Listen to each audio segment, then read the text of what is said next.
ৰাজ্যত বানে যি তাণ্ডৱ লীলা চলাইছে দেখি আপোনালোকৰ কেনেকুৱা লাগিছে বাৰু? হয়তো আপোনাৰ ঘৰত পানী সোমোৱা নাই, মোৰ ঘৰত পানী সোমোৱা নাই, কাৰোবাৰ ঘৰত পানী সোমোৱা নাই, কিন্তু যিসকলৰ সোমাইছে তেওঁলোকৰ ভাবকচোন, তেওঁলোকে কোনোদিনে ভবা নাছিল বা সপোনতো ভবা নাছিল সেই বছৰ বছৰ জুৰি এপইচা দুপইচা গোটা এখন ঘৰ সজা, সেই ঘৰখন সন্মুখতে উটি গ'ল। কিমান দুখৰ কথা হয়নে? জীৱ জন্তু কিমান উটি গৈছে, হাহাকাৰ কৰি ফুৰিছে। একেটা পৰিয়ালৰ 4জনে উটি গ'ল, কাৰোবাৰ ল'ৰা উটি গৈছে, কাৰোবাৰ বিচাৰি পোৱা নাই।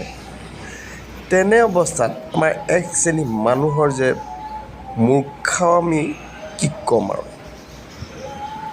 মই নিজে আপোনাৰ খোৱাৰ ভিডিঅ'বোৰ দিওঁ বা বনোৱাৰ ভিডিঅ' দিওঁ, তেনেকুৱা ভিডিঅ' মই দি থাকোঁ। এইকেইদিন মোৰ খাবলৈ মন যোৱা নাই আচলতে। মই যদিও বৰ্তমান শিৱসাগৰত কৰ্মৰত, কিন্তু মই যোৰহাটতে আছোঁ। বানৰ কাৰণে যাব নোৱাৰিলোঁগৈ সেইদিনা সোমবাৰে। এতিয়া মই বিভিন্ন ঠাইত গৈ আছোঁ এই সাহায্যৰ কাৰণে। আপোনালোকক সেই সাহায্য দিয়াৰ ব্লগবোৰ কিয় দিয়া নাই, আপোনালোকৰ বেয়া লাগিব। তাৰমানে তেওঁলোকৰ এনেকুৱা এটা পৰিস্থিতি, বহুতো এনেকুৱা মানুহ, আভিজাত্য মানুহে সেই ৰাস্তাতে আছে।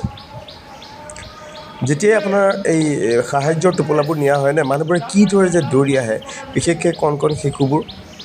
আৰু তেনেস্থলত আপোনালোকে সেই ফ্লিপকাৰ্টৰ এই ৰহাৰ ফালৰ দুগৰাকীক দেখিছোঁ, এগৰাকী সৰু মানে, তাহাঁতি 3জনী বাই ভনী, মই উল্লেখ নামটো নকৰোঁ আৰু, কিবা দেৱী। সেই ফ্লিপকাৰ্টৰ নাইটিকেইটা ৰাতিপুৱা গা ধুই উঠি দেখুৱাব, এইফালে 2জনী মানে ৰাতিপুৱাই একেবাৰে মুৰ্গী মাংস পুৰি খোৱা দেখুৱাব। কি ক'ব।